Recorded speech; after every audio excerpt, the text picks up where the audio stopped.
नमस्कार, मैं अमित गोदियाल और आप देख रहे हैं उत्तराखंड का नंबर 1 डिजिटल चैनल पहाड़ टीवी। तो फिर से एक बार पहाड़ टीवी में बात करेंगे परीक्षाओं की और धांधलियों की। और ये कोई नई बात नहीं है उत्तराखंड में। लगातार जब परीक्षाएं उत्तराखंड में हुई हैं तो सवालों के घेरे में अपने आप जो परीक्षाएं हैं वो आ जाती हैं।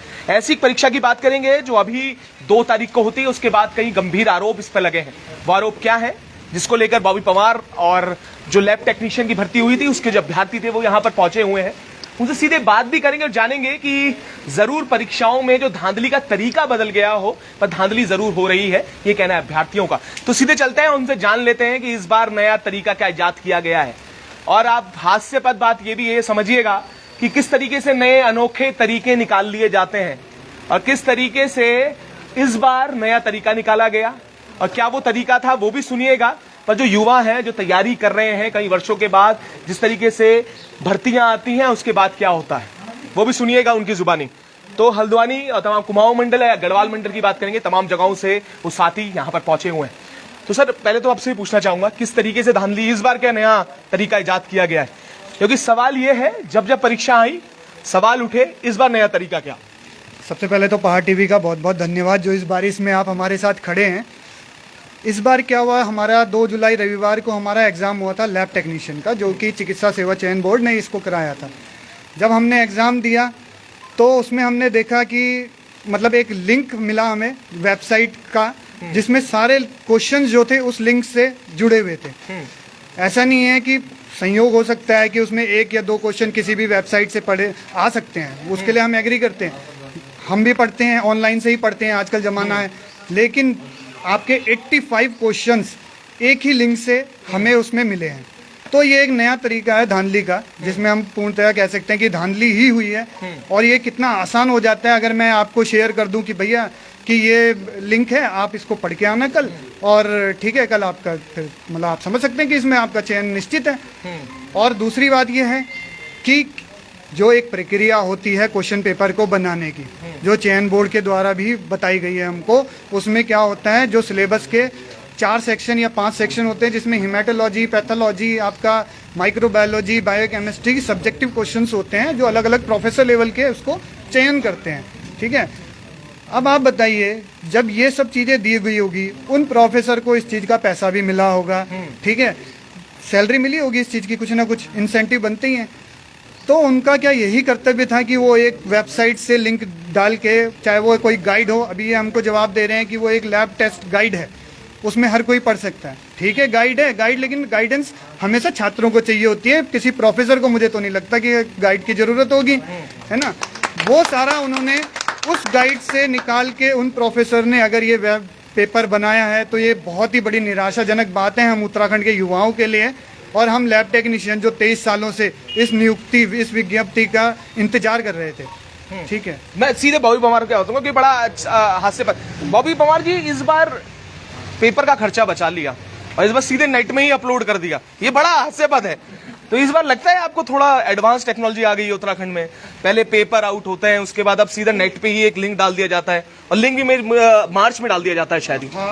अब लास्ट अपडेट जो करा जाता है। क्या कहेंगे इस बार ये नया खेल, इसके लिए क्या करना है? देखिए, वास्तव में ये तरीका जो है ये नया हो सकता है, परंतु धांधली करने वाला जो माफिया है वो पुराना हो सकता है। मैं ये कहना चाहता हूँ कि जिस प्रकार से धांधली के प्रकरण लगातार चल रहे हैं, तो इसमें सीधी सी बात है कि ये जो मैं आपको दिखाना चाहूंगा, ये जो हाईलाइट किए गए जो है ये उसी साइड से लिए गए प्रश्न है और सीरियल वाइज लिए गए हैं। और सबसे बड़ी बात यह है कि जो क्वेश्चन है और ऑप्शन है सेम है।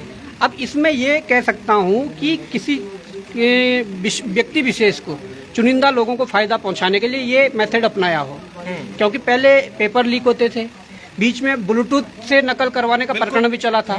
उसके बाद जब हम इसके तह तक गए तो लोक सेवा आयोग ने क्वेश्चन बैंक बाहर करके धांधली भी करवाई थी। जो कुछ क्वेश्चन बैंक हमने सहारनपुर जैसी जगह से बरामद किए थे।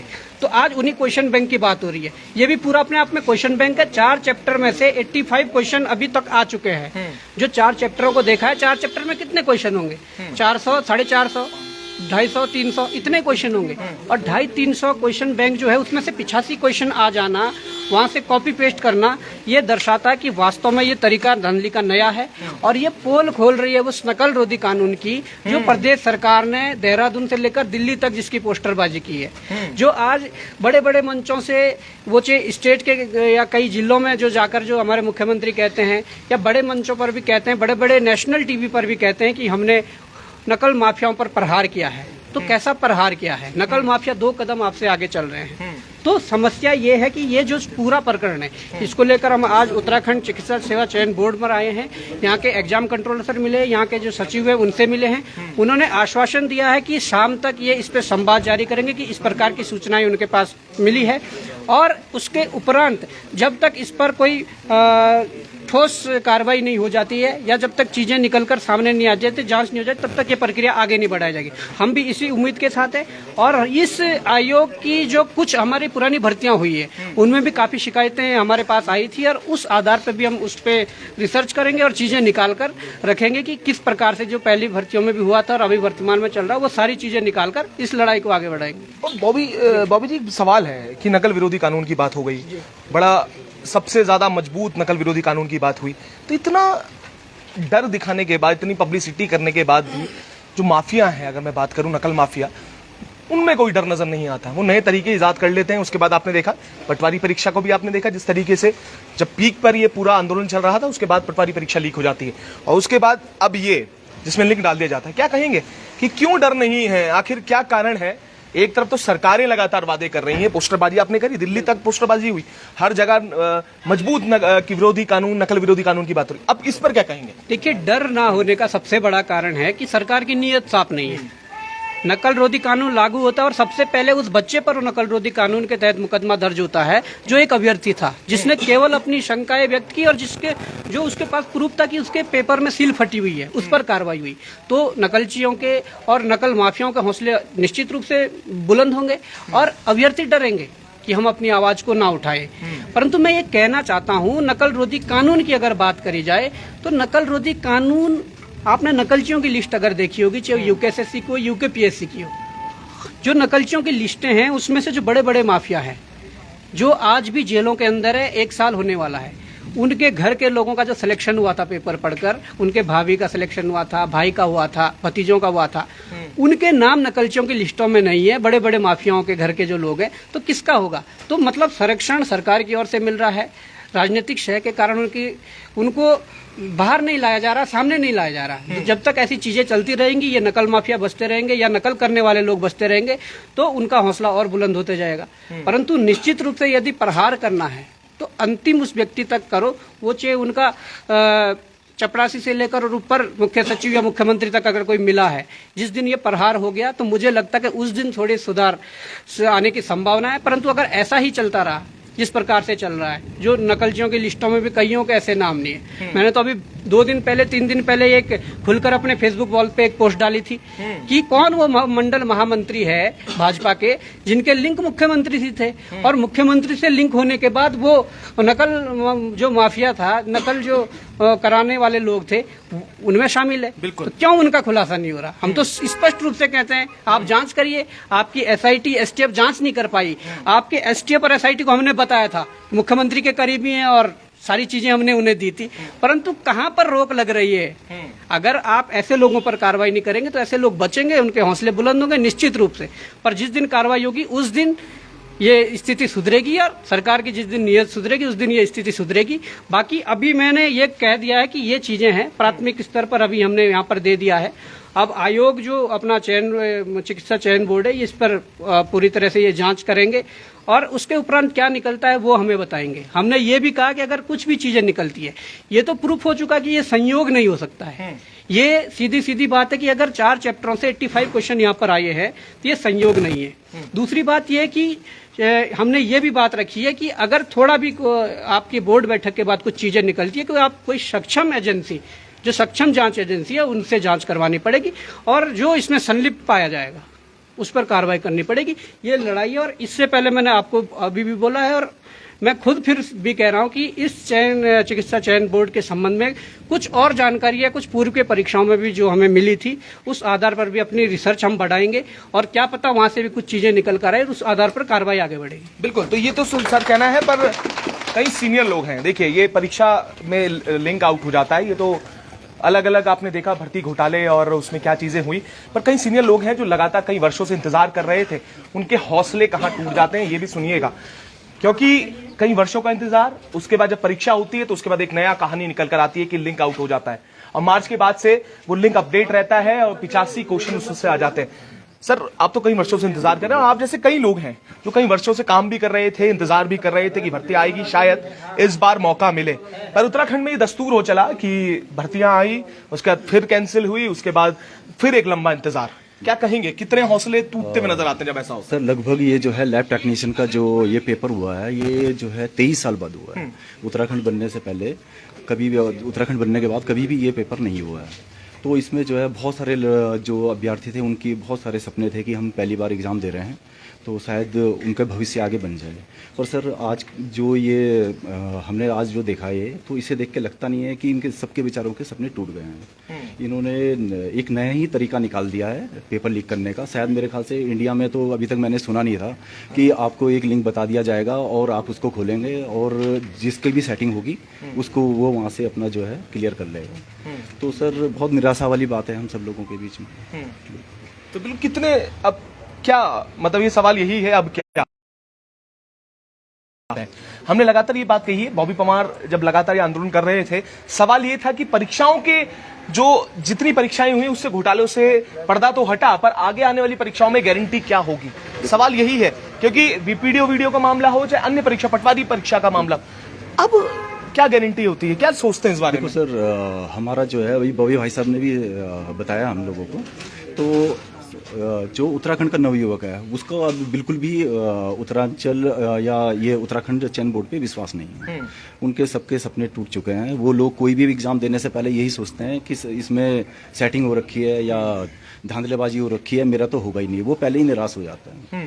तो उत्तराखंड का नवयुवक बहुत परेशान है। अब सवाल ये भी है कि चाहे मेडिकल बोर्ड, अगर मैं इसकी बात करूं, चाहे यूके SSSC की बात करूं, यूके PSC की बात करूं, तमाम बोर्डों से विश्वास उठ चुका है।